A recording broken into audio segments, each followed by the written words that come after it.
নমস্কার বন্ধুরা, কেমন আছেন সবাই? জীবনের চালচিত্রতে আপনাদের সকলকে স্বাগত। আমের মরশুম চলছে, তাই আমি আপনাদের আজ বানিয়ে দেখাবো একদম ঘরোয়া কিছু জিনিস দিয়ে কীভাবে তৈরি করা যায় আমের কালাকাঁদ। তো চলুন শুরু করা যাক। 1 লিটার দুধকে আমি খুব ভালো করে জাল দিয়ে নিয়েছি। 4 টেবিল চামচ লেবুর রসের সঙ্গে হাফ কাপ জল আমি মিশিয়ে রাখবো। এরপর দুধ ফুটে উঠলে ওই লেবু আর জলের মিশ্রণটা দিয়ে আমি ছানা কাটিয়ে নেব। হাতা দিয়ে কিছুক্ষণ নেড়ে নেড়ে এভাবে ছানাটা কাটিয়ে নিতে হবে। 15 থেকে 20 সেকেন্ড নাড়লেই দেখবেন সুন্দর ছানা কেটে গেছে। এরপর গ্যাসের ফ্লেমটা অফ করে একটা পরিষ্কার সাদা কাপড়ে আমি ছানাটা ছেঁকে নেব। 1 লিটার দুধ থেকে আমার মোটামুটি 12 থেকে 13টা কালাকাঁদ হওয়ার মতো ছানা বেরিয়েছিল। খুব ভালো করে ছানার জলটাকে হাত দিয়ে এইরকমভাবে চেপে চেপে ফেলে দিতে হবে। এরপর আমি আরও একবার ছানাটাকে পরিষ্কার ঠান্ডা জল দিয়ে ধুয়ে নেব। এতে ছানার মধ্যে লেবুর যে টক ভাবটা আছে সেটা চলে যাবে। এরপর এটাকে আমি ঘন্টা 2 বেঁধে ঝুলিয়ে রেখে দিয়েছিলাম, এতে অতিরিক্ত জলটা বেরিয়ে যায়। 3টে পাকা আম আমি নিয়ে নিয়েছিলাম।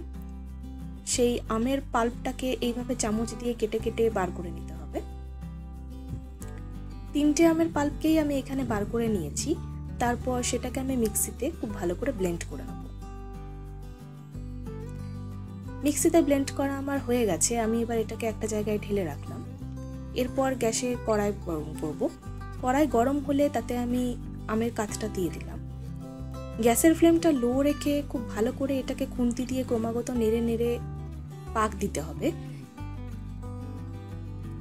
নাড়তে নাড়তে বুঝতে পারবেন আমের কালারটা আস্তে আস্তে কিন্তু চেঞ্জ হয়ে একটু ডার্ক হয়ে আসবে। যতক্ষণে আমের কাতটা পাক দেওয়া হচ্ছে ততক্ষণে আমি ছানাটাকে হাত দিয়ে একটু মেখে নেব। খুব বেশি মাখার দরকার নেই, অল্প একটু হাত দিয়ে হালকা মেখে নিলেই হবে। এরপর আমি কিছুটা চিনি গুঁড়ো করে নিয়েছি। দানাদার চিনিও ব্যবহার করা যায়, তবে গুঁড়ো চিনি ব্যবহার করলে সেটা মেশাতে একটু সুবিধা হয়। আমার আমগুলো মোটামুটি মিষ্টি ছিল, তাই আমি এখানে 3 টেবিল চামচ চিনি গুঁড়ো দিলাম।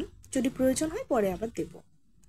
চিনি গুঁড়োটা দিয়ে মিশিয়ে নেওয়ার পর আমি ছানাটা দিয়ে দিলাম। এই পর্যায়ে কিন্তু গ্যাসের ফ্লেম লো টু মিডিয়ামে রেখে খুব ভালো করে ক্রমাগত নাড়িয়ে যেতে হবে যতক্ষণ পর্যন্ত না এটা একটা স্মুথ মিক্সচার হয়। এর মধ্যে কিন্তু কোনো রকম লাম্প থাকবে না, ততক্ষণ এটা খুন্তি দিয়ে নাড়িয়ে নাড়িয়ে পাক দিতে হবে। 2 টেবিল চামচ গুঁড়ো দুধ নিয়ে তাতে আমি উষ্ণ গরম দুধ দিয়ে দিলাম। তারপর সেটাকে খুব ভালো করে মিশিয়ে নেব। এই গুঁড়ো দুধটা মেশালে ফ্লেভারটা খুব সুন্দর আসবে। দেখুন মিনিট 5 নাড়ার পরে এটা কিরকম স্মুথ টেক্সচার চলে এসছে। এরপর এতে আমি গুঁড়ো দুধ দিয়ে দিলাম।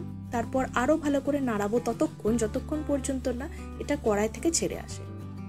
দিয়ে দিলাম অল্প একটু ঘি। কালাকাঁদের পাক তৈরি। এরপর একটা প্লেটে আমি অল্প একটু ঘি লাগিয়ে নিলাম, তাতে কালাকাঁদটা প্লেট থেকে তোলার সময় সুবিধা হবে। এরপর আমি ওই পাকটা এর মধ্যে দিয়ে দিলাম। খুব ভালো করে একটা চামচের সাহায্যে এটাকে সেট করে নিতে হবে। আমি এটা স্কোয়ার শেপে করছি যাতে করে কাটতে সুবিধা হয়। কালাকাঁদ সাধারণত স্কোয়ার শেপেরই হয়, তাই আমি এটাকে চৌকো করলাম। আপনারা চাইলে অন্য যে কোনো শেপ দিতে পারেন। এইটা কিন্তু খুব ধৈর্য নিয়ে সময় নিয়ে করতে হবে, আর এটা কিন্তু মিক্সচারটা গরম থাকা অবস্থাতেই শেপটা দিয়ে নিতে হবে। চামচ দিয়ে আমি সমান করে নিয়েছি। তারপর এটাকে রুম টেম্পারেচারে ঠান্ডা করে নেওয়ার পর ফ্রিজে আমি 30 মিনিট রেখে দেবো সেট হওয়ার জন্য। 30 মিনিট পর বার করে আমি ছুরি দিয়ে এটাকে কেটে নেব। তৈরি হয়ে গেল একদম ঘরোয়া উপকরণে দোকানের থেকেও ভালো স্বাদের আমের কালাকাঁদ। এই কালাকাঁদ সত্যিই মুখে দিলে মিলিয়ে যায়। আপনারা অবশ্যই এটা বাড়িতে বানিয়ে দেখবেন। আমি ওপর থেকে একটা করে কিশমিশ দিয়ে দেবো।